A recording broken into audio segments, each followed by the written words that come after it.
Hello guys, welcome to my vlog. Nandito ako sa Yusef Kitchen. Kitchenite. Yun eh.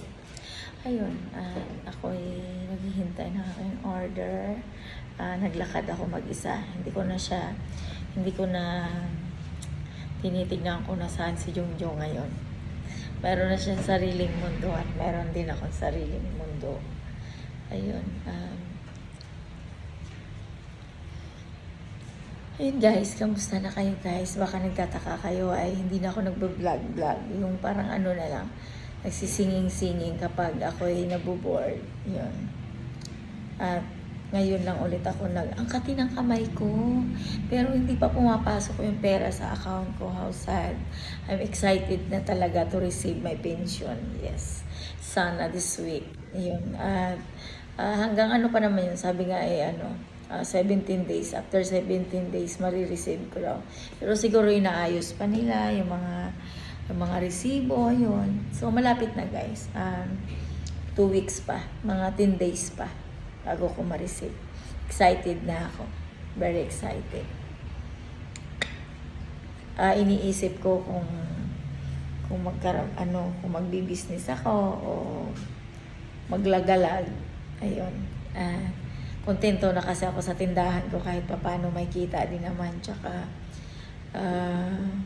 iniisip ko pa baka maging sakit ng ulo ko. Kaya, I need to think first. Besides, wala pa naman si Dave. Hindi pa siya umuwi. Siguro pag umuwi si Dave, iisipin ko spare part.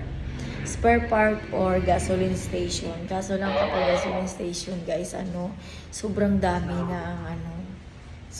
ng gasolinahan. Kaya, spare part na lang siguro, tapos mag-repair ng sasakyan, mga ganon. Ayun yung ko.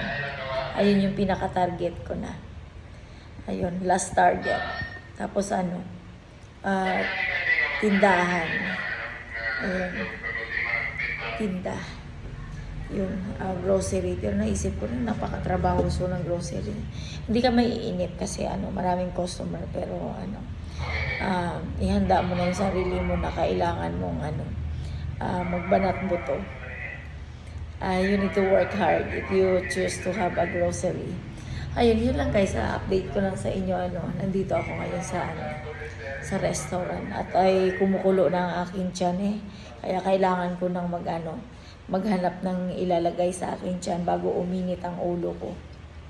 Yun. At baka makita nyo yung high blood na si Rohelia. Yun. Yun lang guys. Bye.